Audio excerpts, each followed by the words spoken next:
Un cordial saludo, bienvenidos a un capítulo más de su podcast Hablando de Derechos Humanos. Hoy contamos con la presencia del doctor Manuel Ruiz para tratar el tema de derecho a la igualdad, la no discriminación y los derechos económicos, sociales y culturales. Buenos días, doctor Eder. Muy amable por invitarme a este podcast y más en lo que tiene que ver en relación a un tema muy importante y de mucha actualidad, que es la defensa de los derechos humanos. En mi caso, como abogado y como defensor de derechos humanos, es muy importante este tema porque es una de las grandes situaciones que se presentan en nuestro país en todos los campos, y por ello sé que va a ser un tema que va a alimentar y va a esclarecer muchas dudas que tiene la gente en relación a estos temas de igualdad y no discriminación. Así es, doctor Manuel. Entremos entonces en materia y desarrollemos un cuestionario que ha elaborado nuestro equipo y también con preguntas de nuestros oyentes. Iniciemos, doctor Manuel, por indicar que existe una gran problemática a nivel mundial que no es ajena a Colombia y donde el crecimiento económico no ha permitido un desarrollo sostenible para la gran mayoría de ciudadanos, originando desigualdades. ¿Qué opinión tiene al respecto? Efectivamente, estoy totalmente de acuerdo con lo que usted dice, doctor Eder, y así es. Y uno de los aspectos que más impactan hoy en día en la desigualdad es la discriminación que sufre una gran parte de la sociedad. Por aspectos pueden ser históricos, por aspectos discriminatorios en sí mismo y de prejuicios que hacen que algunos individuos o grupos no gocen de iguales derechos de los cuales sí gozan los demás. Por ello, la no discriminación y la igualdad son componentes fundamentales de las normas internacionales de derechos humanos, esenciales para el goce y el ejercicio de los derechos económicos, sociales y culturales, según el artículo 2.2 del Pacto Internacional de Derechos Económicos, Sociales y Culturales. ¿Es cierto esto? Así es. Por eso los estados parte deben garantizar el ejercicio de los derechos sin ninguna discriminación alguna, ni por motivos de raza, color, sexo, idioma, religión, opiniones políticas, salud o por discapacidad o de otra índole, como por ejemplo de origen nacional o social, posición económica o por nacimiento o cualquier otra condición social que pueda influir sobre la observancia y el cómo mirar a nuestros congéneres. Pero entonces solo en el pacto podemos encontrar las obligaciones de los estados en relación a cualquier tipo de discriminación y desigualdad. Claro que no. Este tema es tan amplio que el mismo derecho internacional ha tenido o ha abierto otros elementos y otros recursos para ello. Por eso el artículo 1.3 de la Carta de las Naciones Unidas y el artículo 2.1 de la Declaración Universal de Derechos Humanos prohíben la discriminación respecto del goce de los derechos económicos, sociales y culturales. Ahora bien, si los principios de no discriminación e igualdad están reconocidos como derechos iguales e inalienables de todos y se reconoce expresamente el derecho de todas las personas al ejercicio de los distintos derechos previstos, ¿qué está pasando con los estados en cuanto a esta obligación de garantía, doctor Manuel? Pues está ocurriendo que los estados, y en especial Colombia, no están siendo efectivos y se están quedando cortos porque ellos deben garantizar el ejercicio efectivo de los derechos sin discriminación alguno, para así proporcionar un nivel de vida adecuado. Y no lo están haciendo, bien porque se sigue observando la distinción, exclusión, restricción, preferencia u otro trato diferente que directa o indirectamente se basa en los motivos prohibidos de discriminación y que tienen por objeto o por resultado anular o menoscabar el reconocimiento, goce o ejercicio en condiciones de igualdad de los derechos ya reconocidos. Doctor Manuel, la observación general número 20 del Comité de Derechos Económicos, Sociales y Culturales recomienda una serie de herramientas que facilitan a los estados el análisis y reconocimiento de las posibles acciones de discriminación y desigualdad que se presentan. ¿Son útiles y válidas? Claro que sí, porque hay que distinguir entre la discriminación formal y la sustantiva.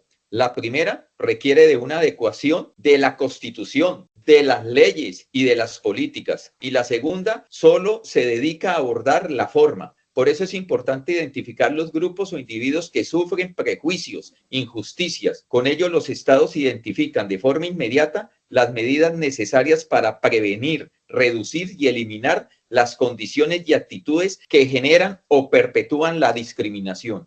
Doctor Manuel, en Colombia el Estado en ocasiones no cumple algunas obligaciones en cuanto a la igualdad, en especial sobre ciertos grupos o individuos. ¿A qué se ven obligados los estados por el pacto? Efectivamente, en ocasiones los estados partes pueden verse obligados a adoptar medidas especiales de carácter temporal que establezcan diferencias explícitas basadas en los motivos prohibidos de discriminación. Esas medidas serán legítimas siempre que supongan una forma razonable, objetiva y proporcionada de combatir la discriminación de facto y se deja de emplear una vez conseguida una igualdad sustantiva y sostenible. La Organización de Naciones Unidas, mediante el pacto, establece unas formas de discriminación que en muchos casos se observan en Colombia. ¿Estas cómo serían, doctor Manuel? Pues la misma comunidad internacional ha considerado la discriminación directa cuando una persona recibe un trato menos favorable que otro en una situación similar, y una discriminación indirecta, que son aquellas que tienen que ver con esas leyes, políticas y prácticas que en apariencia son neutrales, pero que con gran influencia desproporcionada contradicen los derechos que se han firmado y los cuales ha pactado el Estado colombiano. ¿En Colombia se presentan casos de discriminación privada? Claro que sí, Eder. En los lugares de trabajo, de estudio, en los lugares públicos, de diversión, en los mismos hogares. Por eso el Estado debe aprobar medidas, leyes, para velar porque los individuos y entidades no apliquen los motivos prohibidos de discriminación en la esfera privada. Luego, podemos decir que todo trato diferencial se considera discriminatorio, doctor Manuel. No, solo se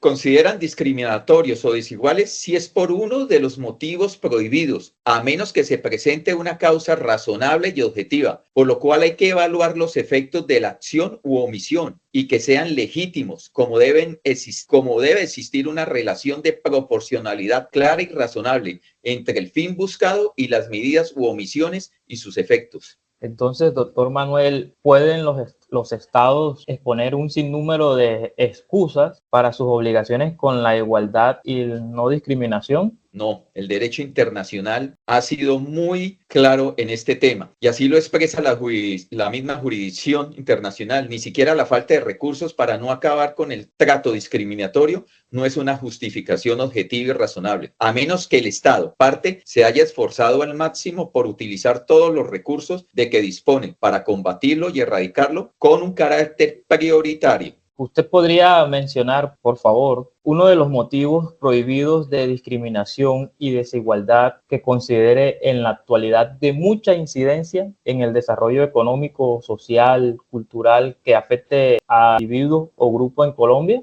Claro que sí, uno de los motivos prohibidos de discriminación y desigualdad que tiene gran incidencia en nuestro país es el de género. Como resultado de esa brecha, vemos que hay mujeres que enfrentan desigualdad laboral, cargas desproporcionadas de trabajo no remunerado, limitaciones para acceder a oportunidades de desarrollo equitativas, creando así barreras reales que impiden a la mujer participación plena en la sociedad y en la misma economía del país. ¿Cuáles son los principales obstáculos que enfrentan las mujeres en Colombia para acceder a sus derechos económicos, sociales y culturales? Colombia es un país caracterizado por la extrema desigualdad, la discriminación y la pobreza. Las mujeres en nuestro país enfrentan múltiples obstáculos para acceder a sus derechos económicos, sociales y culturales. Entre los más relevantes tenemos la desigualdad de género en el mercado laboral, la violencia de género, la carga del trabajo no remunerado, el acceso limitado a la educación, la falta de representación en espacios de tomas de decisiones, el desplazamiento forzado y el conflicto armado interno, como el acceso restringido que tenemos, y especialmente en Colombia, a los recursos económicos. Doctor Manuel, ¿cómo influye el género en la inserción laboral en Colombia? El género influye de manera significativa en la inserción laboral. Por ejemplo, la inserción de las mujeres en el mercado laboral es menor que la de los hombres y cuando logran incorporarse son segregadas a ciertas ocupaciones y sectores económicos también. Sumado a esto, reciben un pago menor por su trabajo y es limitado su ascenso en las organizaciones jerárquicas. No es algo frecuente para ellas. Algunas mujeres, para poder cumplir con la carga doméstica de su hogar, prefieren ocuparse en la informalidad en condiciones precarias y sin acceso a seguridad social. Entonces, ¿cree usted que en Colombia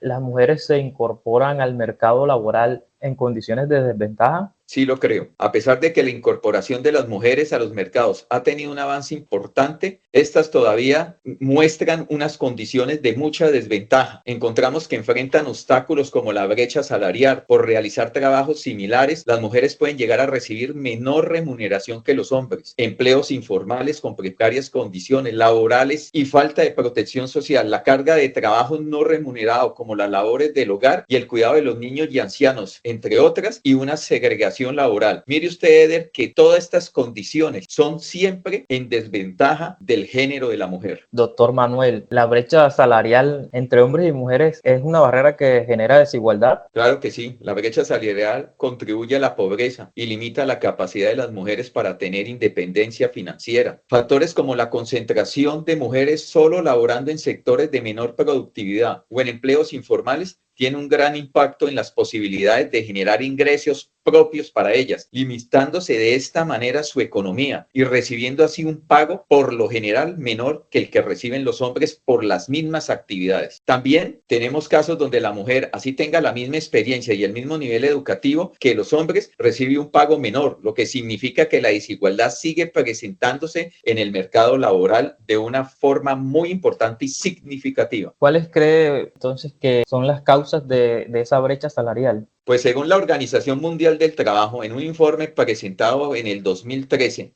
informe claro que ha ido siendo actualizado, sí, la igualdad salarial es uno de los temas de gran importancia porque se encuentran causas como las diferencias en la educación, en la formación por género, las diferencias de género en la experiencia laboral, la segregación laboral por motivos de género, el trabajo a tiempo completo, a tiempo parcial, el tamaño de la empresa e índice de la sindicación y la discriminación salarial, siempre afectando y menoscabando el género de la mujer. ¿Cómo está actualmente el tema de la brecha salarial en nuestro país? Pues según el Departamento Administrativo Nacional de Estadística, DANE, mostró que en julio del 2024 la tasa de desocupación entre las mujeres fue del 12.9, mientras que la de los hombres fue del 7.7, lo que implica que una brecha de 5.2 puntos porcentuales, donde la mujer sigue teniendo los más altos índices de desocupación y desempleo. Doctor Manuel, ¿cuáles han sido los avances en Colombia para alcanzar